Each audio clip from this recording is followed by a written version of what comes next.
నా ఫోటో కల ఒకసారి నా చూడ ఇట్లా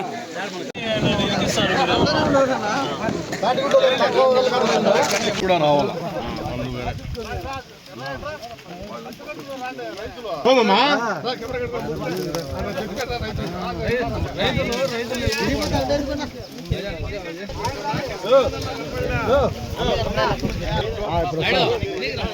సరిపోతాను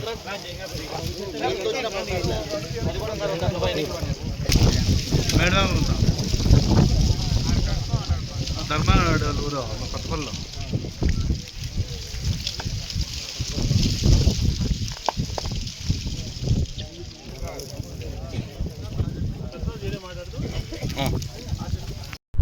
ఈరోజు లక్కిరెడ్డిపల్లి మండలం దప్పేపల్లి గ్రామం ప్రాంతాన్ని ఒకసారి చూస్తే కన్నీటి పర్వతం అవుతుంటారు అందరూ. మామిడి చెట్లు అన్నీ ఎండిపోయే పరిస్థితులకు వచ్చినాయి. వర్షాలు లేవు. పోయిన సంవత్సరము తక్కువ వర్షం పడింది. ఈ సంవత్సరం చూస్తే పూర్తి స్థాయిలో వర్షం లేకుండా పోయింది. సీజన్ అంతా వెళ్ళిపోయింది. ఏ పంటలు వేసే పరిస్థితి లేవు. పంటల బీమా ఇంతవరకు వర్తించే అవకాశమే లేకుండా పోయింది.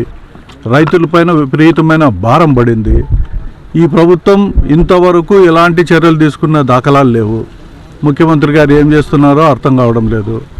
ఆయన పరిపాలనలో ఎప్పుడు చూసినా వర్షాలు తక్కువగా వస్తాయని అందరూ అంటూ ఉంటారు. మరి ఆయనకు ఆ విషయం కూడా తెలుసు. తెలిసినప్పుడు ముందస్తు చర్యలు, ఒకవేళ వర్షం కురిపించకపోయినా రైతులకు కావాల్సిన మేలు ఏదైనా ఉంటే ఒక ఆలోచన ప్రణాళికను పెట్టి దాన్ని ప్రజలకు అందిస్తే బాగుండేది. ఇప్పటి వరకు ఎలాంటి ఒక్క రూపాయి కూడా ప్రభుత్వం నుంచి ఎలాంటి సదుపాయం కూడా రాకపోవడం చాలా బాధాకరం. ఈ ప్రాంతంలో వర్షాలు పడకుండా పోతే భవిష్యత్తులో ఇది ఎడారయ్యే అవకాశాలు ఎక్కువగా ఉన్నాయి. అందుకే రైతులను ఆడుకునేదానికి మంచి మనసు కలగాలి. ఈరోజు రాజశేఖర రెడ్డి గారిని ఎందుకు ఆయన పుట్టినరోజు కూడా రైతు దినోత్సవం అనుకుంటాం. ఆయన రైతుల గురించి గొప్పగా ఆలోచన చేశాడు కాబట్టి ఆయన స్మరించుకుంటాం. జగన్మోహన్ రెడ్డి గారు, రాజశేఖర రెడ్డి గారు వచ్చి ఫ్రీ కరెంట్ ఇవ్వడం వలన హార్టికల్చర్ పెరిగింది. ఆ ఫ్రీ కరెంట్ వల్లే రైతులకు మళ్ళా నూతన ఇంట్రెస్ట్ వచ్చింది వ్యవసాయం పైన. అలాగే జగన్మోహన్ రెడ్డి గారు వచ్చినాక క్రమం తప్పకుండా పెట్టుబడి నిధి కింద డబ్బులు ఇవ్వడం అయితేనేమి, ఏది కూడా క్రమం తప్పకుండా ఇన్సూరెన్స్లు కానీ లేకపోతే ప్రభుత్వమే ఇన్సూరెన్స్ పే చేసేది. ఇవి కాకుండా ఎంఎస్పీ మద్దతు ధరలు ఇచ్చేది కానీ క్రమం తప్పకుండా ప్రతి సీజన్కు ఇన్పుట్ సబ్సిడీ కానీ ఇన్పుట్ సబ్సిడీ 2-3 సార్లు ఆయన ఉన్నప్పుడు ఈ ప్రాంతానికి వచ్చింది. రైతులు ₹1 ప్రీమియం చెల్లించకపోయినా ఇన్సూరెన్స్ ఆ కాలంలో జగన్మోహన్ రెడ్డి గారి హయాంలో వచ్చింది. చంద్రబాబు నాయుడు గారు ఎప్పుడు వచ్చినా కరువే ఉంటుంది కానీ సహాయం ఏమీ ఉండదు. ఒక పక్కన రైతు భరోసాకు సంబంధించి ఒక సంవత్సరం పూర్తిగా రైతులకి ఇవ్వాల్సిన 20,000 ఇవ్వలేదు. ఆ రకంగా మోసం చేశాడు.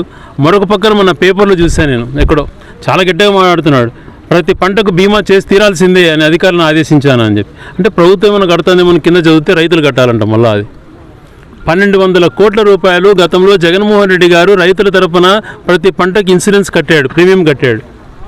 ఈ ప్రభుత్వం మోసం చేసింది. ఆ మోసంతో పాటు ముందే పేదరికంతో అల్లాడుతున్నాడు ఈ ప్రాంతంలో. ప్రతి రైతు దగ్గర ముక్కు పిండి ఎకరాకు 3,000 కట్టాల్సిందే మీరు అని చెప్పి దాదాపు హెక్టార్కు ₹3,200 కట్టించుకున్నారు ఇన్సూరెన్స్. ₹1 ఒక రైతుకు చెల్లించారా? ఈ 2 సంవత్సరాలలో మామిడి రైతుకు ప్రతి ఒక్కరికి నష్టం జరిగింది. ₹1 అయినా చెల్లించారా?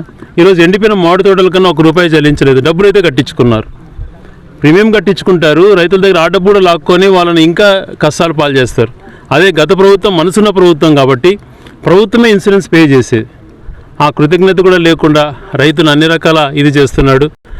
ప్రతి ఎకరాకు ఒక రైతుకు ₹10,000 ఈ ఖరీఫ్ పంటలో పంట పెట్టిన రైతులకు అందరికీ కూడా ప్రతి ఎకరాకు 10,000 చొప్పున ప్రభుత్వం చెల్లించాలని గట్టిగా డిమాండ్ చేస్తూ, అలాగే మామిడి రైతులకు స్పెషల్ ప్యాకేజ్ కింద ఇచ్చి ఆదుకోవాలని చెప్పి కోరుతూ, అలాగే ఏదైతే ఈ ప్రాంతానికి సంబంధించిన ప్రాజెక్టులు సంకల్పించామో అవన్నీ కూడా పూర్తి చేయాలని డిమాండ్ చేస్తున్నాం.